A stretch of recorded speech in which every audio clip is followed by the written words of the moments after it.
ಬಾಬಾ ಸಾಹೇಬ್ ಅಂಬೇಡ್ಕರ್ ಜಿಗೆ ಬಂಧುಗಳೇ,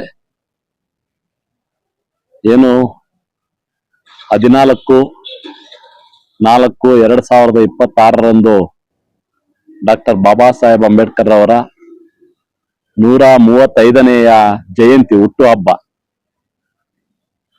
ಏನು ಹುಟ್ಟುಹಬ್ಬ ಬಂದಿದೆ. ಆ ಹುಟ್ಟುಹಬ್ಬದ ಶುಭಾಶಯಗಳನ್ನ ಇಡೀ ದೇಶಕ್ಕೆ, ನಮ್ಮ ಕರ್ನಾಟಕ ರಾಜ್ಯಕ್ಕೆ ಹಾಗೂ ನಮ್ಮ ತಾಲೂಕಿನ ಸಮಸ್ತ ಜನತೆಗೆ ಬಾಬಾ ಸಾಹೇಬರ ಒಂದು 135ನೇ ಜಯಂತಿಯ ಶುಭಾಶಯಗಳನ್ನು ತಿಳಿಸ್ತಾ, ಏನು ಡಾಕ್ಟರ್ ಬಾಬಾ ಸಾಹೇಬ್ ಅಂಬೇಡ್ಕರ್ ಅವರು ಒಂದು ಮಾತನ್ನ ಹೇಳಿದ್ದಾರೆ. ಶಿಕ್ಷಣ ಎಂಬುವುದು ಹುಲಿಯ ಹಾಲಿದ್ದಂತೆ, ಅದನ್ನ ಕುಡಿದವರು ಗರ್ಜಿಸಲೇಬೇಕು. ನಾವು ಗರ್ಜಿಸಬೇಕಾಗಿದೆ. ಇವತ್ತು ಶಿಕ್ಷಣ ಪಡೆದಿರ್ತಕ್ಕಂಥ ಪ್ರತಿಯೊಬ್ಬರೂ ಸಹ ಬಾಬಾ ಸಾಹೇಬರ ಹೆಸರನ್ನ ನಾವು ಗರ್ಜಿಸಬೇಕಾಗಿದೆ. ಅಂತ ಒಂದು ನಿಟ್ಟಿನಲ್ಲಿ ಡಾಕ್ಟರ್ ಬಾಬಾ ಸಾಹೇಬ್ ಅಂಬೇಡ್ಕರ್ ಅವರು ಈ ದೇಶದ ಒಂದು ಅತ್ಯುನ್ನತ, ಒಂದು ಮಹೋನ್ನತ ಸಂವಿಧಾನವನ್ನು ಕೊಟ್ಟು, ಮಹಿಳಾ ಹಕ್ಕುಗಳು, ಕಾರ್ಮಿಕ ಹಕ್ಕುಗಳು,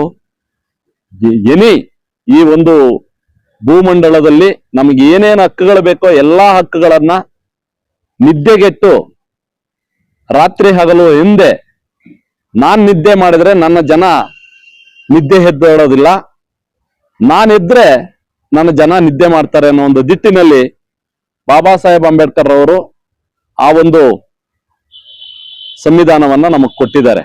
ಅಂತ ಸಂವಿಧಾನ ಪಿತಾಮಹ, ಆ ಪಿತಾಮಹರ 135ನೇಯ ಹುಟ್ಟುಹಬ್ಬವನ್ನ ಪ್ರತಿ ಸರ್ಕಾರಿ ಇಲಾಖೆಯಲ್ಲಿ, ಪ್ರತಿ ಖಾಸಗಿ ಶಾಲೆಗಳಲ್ಲಿ, ಪ್ರತಿ ಸರ್ಕಾರಿ ಶಾಲೆಯಲ್ಲಿ, ಈಗಾಗಲೇ ರಾಜ್ಯ ಸರ್ಕಾರ ಪ್ರತಿ ಹಾಲಿನ ಒಕ್ಕೂಟದಿಂದ ಹಾಲಿನ ಕೇಂದ್ರಗಳಲ್ಲೂ ಸಹ ಡಾಕ್ಟರ್ ಬಾಬಾ ಸಾಹೇಬ್ ಅಂಬೇಡ್ಕರ್ ಅವರ ಜಯಂತಿಯನ್ನ ಮಾಡಬೇಕು ಅಂತೇಳಿ ಆದೇಶ ಹೊರಡಿಸಿದೆ.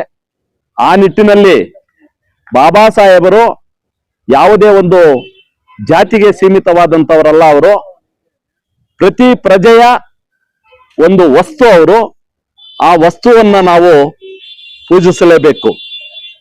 ಆ ದಿಕ್ಕಿನಲ್ಲಿ ಪ್ರತಿಯೊಬ್ಬರೂ ಸಹ ನಾಳೆ ಡಾಕ್ಟರ್ ಬಾಬಾ ಸಾಹೇಬರ ಒಂದು 135ನೇ ಜಯಂತಿಯನ್ನ ವಿಜೃಂಭಣೆಯಿಂದ ಆಚರಿಸಿ ಅವರ ಹುಟ್ಟುಹಬ್ಬವನ್ನ ಇನ್ನಷ್ಟು ಜನತೆಗೆ ಇವರು ಅತ್ಯುನ್ನತ ಸಂವಿಧಾನ ಕೊಟ್ಟಿರ್ತಕ್ಕಂಥ ವ್ಯಕ್ತಿ ಅಂತ ಹೇಳೋದ್ರನ್ನ ತಿಳಿಸ್ಕೊಡೋದ್ರ ಮುಖಾಂತರ ಜಯಂತಿಯನ್ನ ಆಚರಿಸಬೇಕು ಅಂತ ಹೇಳ್ತಾ, ಮತ್ತೊಮ್ಮೆ ನಮ್ಮ ಬಹುಜನ ಸಂಘಟನೆಗಳ ಒಕ್ಕೂಟದ ವತಿಯಿಂದ ಏನು ನಾಳೆ ಬರ್ತಕ್ಕಂಥ ಒಂದು ಜಯಂತಿಯ 135ನೇ ಹುಟ್ಟುಹಬ್ಬದ ಶುಭಾಶಯಗಳನ್ನ ನಾವೆಲ್ಲರೂ ಸಹ ಈ ತಾಲೂಕಿನ ಜನತೆಗೆ ಮತ್ತೊಂದ್ಸಾರಿ ಶುಭಾಶಯಗಳನ್ನು ತಿಳಿಸ್ತಾ ಇದ್ದೀವಿ. ಜೈ ಭೀಮ್, ಜೈ ಕರ್ನಾಟಕ, ಜೈ ಪ್ರಬುದ್ಧ ಭಾರತ, ಜೈ ಬಲ ಡಾಕ್ಟರ್ ಬಾಬಾ ಸಾಹೇಬ್ ಅಂಬೇಡ್ಕರ್ ಅವರಿಗೆ. ಆತ್ಮೀಯ ಬಂಧುಗಳೇ, ಏನು ಬಹುಜನ ಸಂಘಟನೆಗಳ ಒಕ್ಕೂಟದಿಂದ ಇಡೀ ವಿಶ್ವವೇ ಆಚರಣೆ ಮಾಡತಕ್ಕಂತ ಏಕೈಕ ಹಬ್ಬ ಅಂತಂದ್ರೆ ಡಾಕ್ಟರ್ ಬಾಬಾ ಸಾಹೇಬ್ ಅಂಬೇಡ್ಕರ್ ಅವರ ಜಯಂತಿ. ಅಂತ ಒಂದು ಜಯಂತಿಗೆ ಬಹುಜನ ಸಂಘಟನೆಗಳ ಒಕ್ಕೂಟದ ವತಿಯಿಂದ ಸಮಸ್ತ ದೇಶದ ಪ್ರಜೆಗಳಿಗೆ ಅಂಬೇಡ್ಕರ್ ಜಯಂತಿಯ ಶುಭಾಶಯಗಳನ್ನ ಕೋರ್ತಾ ಇದ್ದೀವಿ. ಮೊದಲಿಗೆ 1891 ಏಪ್ರಿಲ್ 14 ಡಾಕ್ಟರ್ ಬಾಬಾ ಸಾಹೇಬ್ ಅಂಬೇಡ್ಕರ್ ಅವರು ಜನ್ಮ ತಾಳಿದಂತಹ ದಿನ. ಆ ಒಂದು ದಿನವನ್ನು ನಿಜವಾಗ್ಲೂ ಕೂಡ ಏನು ಆ ಹಿಂದೆ ಇದ್ದಂತಹ ಸುಮಾರು 3000 ವರ್ಷಗಳ ಒಂದು ಭಾರತದ ಒಂದು ಅಂಧಕಾರದ ಒಂದು ಇತಿಹಾಸವನ್ನ ತೊಲಗಿಸಿ ಜ್ಞಾನಕ್ಕೆ ಎಡೆಮಾಡಿಕೊಟ್ಟಂತಹ ದಿನ ಅಂತಂದ್ಬಿಟ್ಟು ಆ ಒಂದು ದಿನವನ್ನ ಹೇಳ್ಬೋದು. ಈ ನಿಟ್ಟಿನಲ್ಲಿ ಅಂಬೇಡ್ಕರ್ ಅವರ ಸಿದ್ಧಾಂತಗಳು, ಅವರ ಆದರ್ಶಗಳು, ಅವರ ಮಾರ್ಗಗಳು ಸದಾ ಚಿರಾಯುವಾಗಲಿ, ಈ ದೇಶದ ಸಂವಿಧಾನ ಚಿರಾಯುವಾಗಲಿ, ಪ್ರಜಾಪ್ರಭುತ್ವ ವ್ಯವಸ್ಥೆ ಚಿರಾಯುವಾಗಲಿ ಅಂತ ಹೇಳ್ತಾ ಎಲ್ರಿಗೂ ಮತ್ತೊಮ್ಮೆ ಬಾಬಾ ಸಾಹೇಬ್ ಅಂಬೇಡ್ಕರ್ ಅವರ ಜಯಂತಿ ಶುಭಾಶಯಗಳನ್ನ ಕೋರ್ತಾ ನನ್ನ ಮಾತನ್ನ ಮುಗಿಸ್ತಾ ಇದ್ದೀನಿ. ಜೈ ಭೀಮ್, ಜೈ ಪ್ರಬುದ್ಧ ಭಾರತ. Baba Saheb doctor B.R. ಅಂಬೇಡ್ಕರ್ಗೆ ಏನು ನಾಳೆ ಏಪ್ರಿಲ್ 14 ವಿಶ್ವ ಮಾನವ ಡಾಕ್ಟರ್ ಬಾಬಾ ಸಾಹೇಬ್ ಅಂಬೇಡ್ಕರ್ ಅವರ ಒಂದು ದಿನಾಚರಣೆಯನ್ನು ವಿಶ್ವವೇ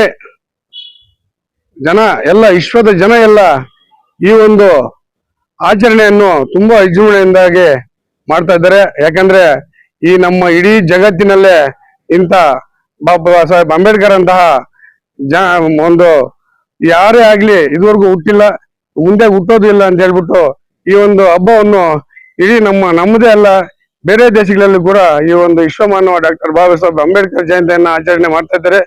ಹಾಗೆ ನಮ್ಮ ಸಮಸ್ತ ನಾಡಿನ ಎಲ್ಲಾ ಜನತೆಗೂ ಕೂಡ ಅಂಬೇಡ್ಕರ್ ಆಶೀರ್ವಾದ ಆಗ್ಲಿ ಅಂತ ಹೇಳ್ಬಿಟ್ಟು ಈ ಒಂದು ಇದರಲ್ಲಿ ನಾನು ಬಯಸ್ತೀನಿ. ಬಾಬಾ ಸಾಹೇಬ್ ಅಂಬೇಡ್ಕರ್ ಅವ್ರಿಗೆ ಏನ್ ವಿಷಯ ಅಂದ್ರೆ ನಾಳೆ 14ನೇ ಏಪ್ರಿಲ್ 14 ಇಡೀ ದೇಶಕ್ಕೆ ಆಗ್ಲಿ ನಮ್ಮ ಸಂವಿಧಾನ ಬರೆದಂತಹ ಡಾಕ್ಟರ್ ಬಾಬಾ ಸಾಹೇಬ್ ಅಂಬೇಡ್ಕರ್ ಅವರ 135ನೇ ವರ್ಷದ ಜಯಂತಿ ಆಗಿರುತ್ತದೆ.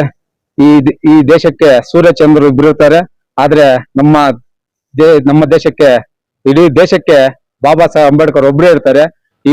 ಈ ಸೂರ್ಯಚಂದ್ರ ಇರೋ ತನಕ ಅವ್ರೊಬ್ರು ಇರ್ತಾರೆ ಅಂತ ನಾನು ಹೇಳ್ತಾ ಅವ್ರಿಗೆ ಇನ್ನೊಂದ್ಸಲಿ ನಮ್ಮ ದೇಶಕ್ಕೆ ನಮ್ಮ ರಾಷ್ಟ್ರ ಜನತೆಗೆ ಡಾಕ್ಟರ್ ಬಾಬಾ ಸಾಹೇಬ್ ಅಂಬೇಡ್ಕರ್ ಅವರ ಜಯಂತಿ ಶುಭಾಶಯಗಳು ತಿಳಿಸ್ತಾ ನನ್ನ ಮಾತನ್ನು ಮುಗಿಸ್ತೀನಿ. ಜೈ ಭೀಮ್. ಜೈ ಭೀಮ್. ನಾಳೆ ಅಂಬೇಡ್ಕರ್ ಜಯಂತಿ ಎಲ್ಲರಿಗೂ ಶುಭಾಶಯಗಳು. ಜೈ ಭೀಮ್.